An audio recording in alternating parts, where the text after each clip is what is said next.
मेरी कोई नहीं सुनता, कोई मेरी बातों पर विश्वास नहीं करता। अगर मैं कहता हूँ मैं कुछ कर दिखाऊंगा अपने जीवन में, तो कोई इस बात का यकीन नहीं करता। यहाँ तक कि मेरे अपने, जिन पर मैं सबसे ज़्यादा विश्वास करता था, वो भी मेरी बातों पर यकीन नहीं करते। गलती उनकी नहीं जो तुम्हारी बात नहीं सुनते, गलती तुम्हारी है, क्योंकि ये दुनिया कहने वालों के नहीं बल्कि करने वालों के पीछे चलती है। ये नहीं कहता कि कहने वाले करना नहीं जानते, लेकिन एक बार अपनी और देखो।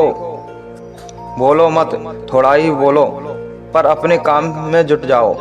तुम थोड़े ही दिनों में देखोगे कि लोग बिना तुम्हें तुम्हारी ओर खींचे जा रहे, तुम्हारी बातों पर विश्वास कर रहे हैं, तुम्हारे कामों पर यकीन कर रहे हैं। इसलिए कहिए कम और करिए ज़्यादा, क्योंकि बोलने का प्रभाव तो कुछ ही पल का होता है, लेकिन काम करने का प्रभाव स्थायी होता है। जीवन में अगर कुछ हासिल करना है तो बस अपने काम को करने में लग जाओ, आज, अभी और इसी बात। तो स्वागत है आपका विनोद मधुकर यूट्यूब चैनल का ये तीसरा वीडियो है। आज इसमें बात करेंगे मौन यानी चुप रहने के बारे में। उम्मीद करता हूँ कि इस वीडियो को देखने के बाद आपको जीवन में परिवर्तन जरूर महसूस होगा, लेकिन उसके लिए जरूरी है आप मेरी बातों को ध्यान से सुने और उनको फॉलो करें। आप कम बोलने की आदत डाल ले, अधिक बात ना करिए। ये बात आपको शायद गलत और अजीब सी लगे, लेकिन यदि आपको इस सोसाइटी में एक सम्मानपूर्ण प्रतिष्ठित स्थान बनाना है तो यकीन मानिए तो आप कम बोलिए, बैठ की बातों बनाना छोड़ दीजिए।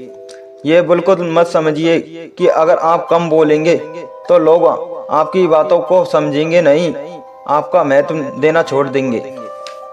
एक बार ये करके देखिए, आप खुद महसूस करेंगे जो भावनाएं भाषा द्वारा व्यक्त नहीं किया जा सकता, उसे मौन द्वारा भली भांति व्यक्त किया जा सकता है। लोग आपकी फीलिंग्स को समझेंगे, लोग आपको रेस्पेक्ट देंगे, और जब आप कुछ बोलेंगे तो लोग आपकी बातों पर विश्वास करेंगे। दैनिक जीवन में भी मौन का बहुत बड़ा महत्व है। ये भी देखा गया है, शांत रहकर एकांत में किया गया काम सुंदरता और सफलता का संपन्न होता है। अगर आप एक स्टूडेंट है तो ध्यान लगाकर पढ़ाई करने के लिए आपको एक शांत एकांत वातावरण। अगर आप एक गायक कलाकार है तो ये बात आपको भी अच्छी तरह से पता होगी। जब आप अकेले में शांति से बैठकर कोई गाना लिखते हैं या कोई गाना गाते हैं या किसी भी चीज अर्चना करते हैं तो वो बहुत अच्छे से मन की गहराई से निकल कर आती है, और वो भी कम हम शोरगुल में करते हैं तो वो काम इतने अच्छे से नहीं होता।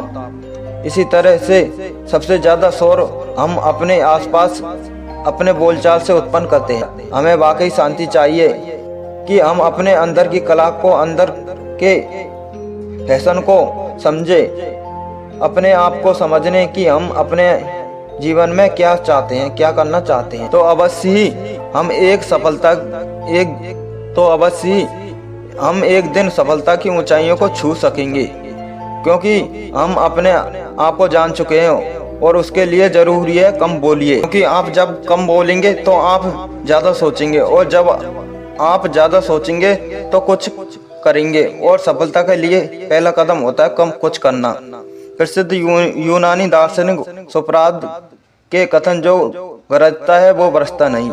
जी हाँ, ये किसी फिल्म का डायलॉग नहीं है, ये प्रसिद्ध यूनानी दार्शनिक सोक्रात की कहानी है, जिसको हम भूल गए हैं। तो हमको गरजने वाले नहीं, बरसने वाले बनना है। ये याद रखिए, वाणी संयम से अपार सुख है। चुप रहकर अपने आसपास की चीजों को महसूस कीजिए, अपने मन की आवाज को सुनिए, प्रफुल्लता और विश्वास का सुख उठाइए। आप खुद देखेंगे कि जीवन में बहुत बदलाव आ चुका है। आपकी सोच में, आपके कामों में लोगों का प्रति विश्वास है। अगर